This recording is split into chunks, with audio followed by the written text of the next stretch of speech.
Hi everyone, it's Pippa from the ADD-vantage, Specialist Support Services for Girls and Women with ADHD. This video is on RSD, Rejection Sensitivity Dysphoria, second of 3 videos. First was, what is it, how does it feel, what it might look like and what the consequences are. This one is supposed to be some tips for how we might equip ourselves to avoid RSD, or at least to reduce the number of episodes of RSD and the impact they have on our daily lives. So this is all things that we can do for ourselves.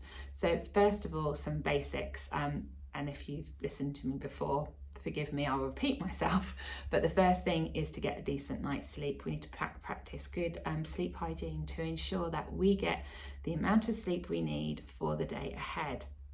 That's really important. We also need to stay hydrated and ensure that our nutrition is balanced and supportive of our brain function.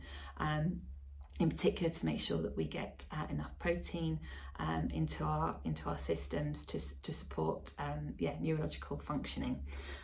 We also need to be mindful that if there's any change in our body, if we have aches and pains coming from nowhere, we need to pay attention to those, and it needs to be a priority to get those things addressed and sorted early doors. Do not ignore those things. We need to make sure that we are well nourished, we are hydrated, we are well rested, and that we're healthy to give ourselves the best chance emotionally of managing the impact of RSD. Another tip would be to avoid excessive alcohol and also recreational drugs, because those things take us away from our best selves and living our best life. So I'm not saying never ever do those things. I'm just saying that if you want to protect yourself emotionally, they are best avoided. You cannot underestimate the power of positivity, of positive thinking, of positive emotion, of noticing the positive. Again, if you heard me speak before, you'll know that that basically the brain notices more of what you give it. So if you're giving it negativity, it notices more of that. And then obviously if you're giving positive thoughts and positive input here, it will find more for you. So I'm not saying that you can never sort of bitch, moan and whine. I'm not saying never do that, but I'm saying limit that. If you have a blast, get it out of your system, okay, fine, but then draw a line and shut it down and move on to something else, something more positive. Try to focus on what is working well, on what you are enjoying, on which relationships are lifting you and encouraging you, on aspects of your work that you are excited by.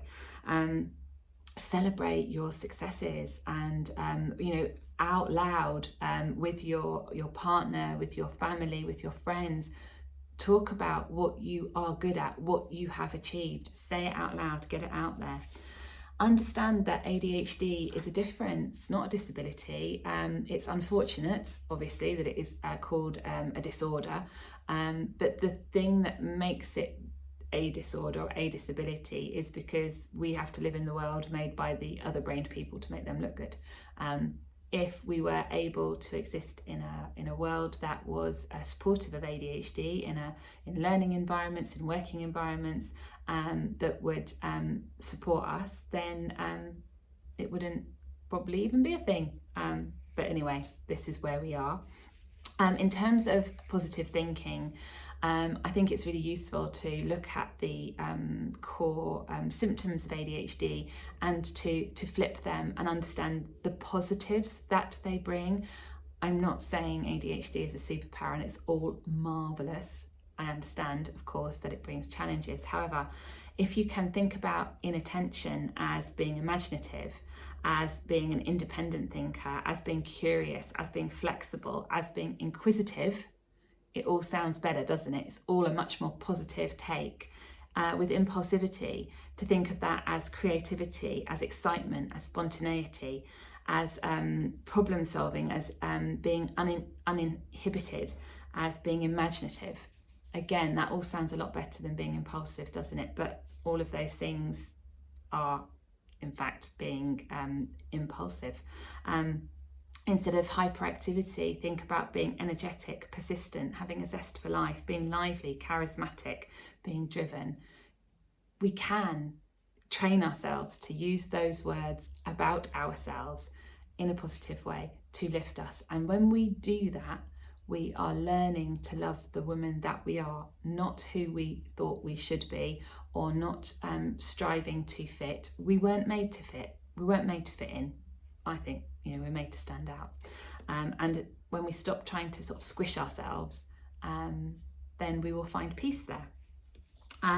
So what else can we do in terms of positivity? I think everybody needs to enlist at least one cheerleader, a friend, a partner, a parent, someone that is always going to cheer you on, that is going to celebrate the tiniest little bit of progress with pom-poms, going to get it out and shower you with all that good stuff that is going to fire off lots of dopamine and encourage you to do those things again. We all need a cheerleader. I also think that in order to live well with ADHD and to manage the challenge of RSD, it is a pretty good idea to keep company with other women like ourselves, because honestly, only really we get it, right? And I know that that's difficult for some people, but it is always possible to reach out online communities. I was just talking to a lady today who said she'd joined some sort of online meet that went on to like 2 o'clock in the morning, and there was a 10 o'clock watershed, and at 10 o'clock some glasses of wine came out and people carried on chatting until 2 in the morning. So I would just encourage you to reach out and find other people with ADHD, ideally women, but I'm not, I don't discriminate. Anyone with ADHD probably would be more useful than the other brained people in this regard. I think also you need to learn what are your triggers, what sets you off. I mean, really reflect on episodes of RSD that you have experienced and think about, okay, what set that off? If you can identify the trigger, then think about, well, can I eliminate that trigger? Can I take that trigger out? Can I remove that person from my life? If that's my boss, can I resign and get another job, for example? If you can't eliminate them, then what can you do to mitigate, to reduce their impact on you? Reflect on that, discuss that with some friends, with your partner, other people, bounce ideas backwards and forwards to see what can you do. There will be something to reduce the impact on you, and hopefully reduce the amount of episodes of RSD that you experience. If you need to, practice conversations, practice phrases that are going to move a conversation forward or give you an exit strategy. Things like that. I know it sounds very contrived, but sometimes we need to do those things. We need to have those things in our back pocket that we can bring out to protect us going forward. I think it's Ned Halliwell that talks about finding a distraction. So when you feel this coming, and it comes quick, but you see that tsunami, coming right here, then that is the time to find a distraction. What can you do to take your mind away from this? It's Ned Halliwell that says, dig a hole or fry an egg.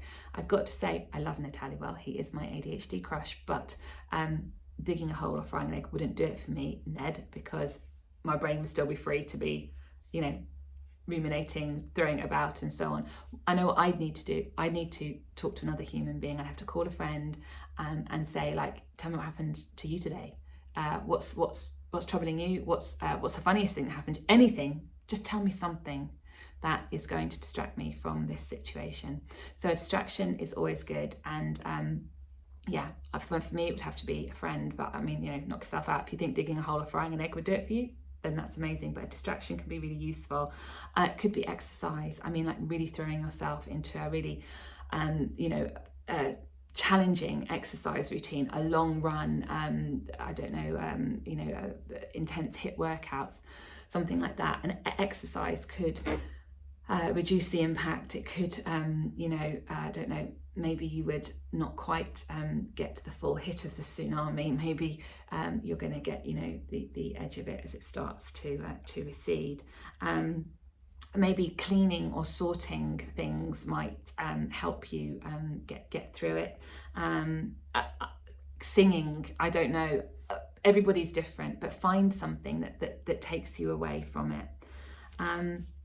Also, when those negative thoughts, and you know, obviously you know that they're negative thoughts, start pinging off, challenge them, challenge those negative thoughts. Sorry, where is the evidence for that? You know, really, is it that bad? Is that thing really likely to happen as a result of whatever's going on? You know, did that person really mean to hurt me? I mean, on the whole, most people are good, right? They don't mean to hurt you. You know, challenge those thoughts. Where is the evidence for this thought? And don't let them land, basically. If they come in onto the what's it called, runway of your brain, they're coming in for landing, you want to flip them away, send them, back into the holding pattern. We don't want them here. Challenge them as they come in. And I think the final thing is to think about your environment in the broadest sense. Think about where you're spending your time, who you are with, and what you are doing. Do these things and people, do they lift you? Do they give you joy? Do you feel excited, satisfied in this environment?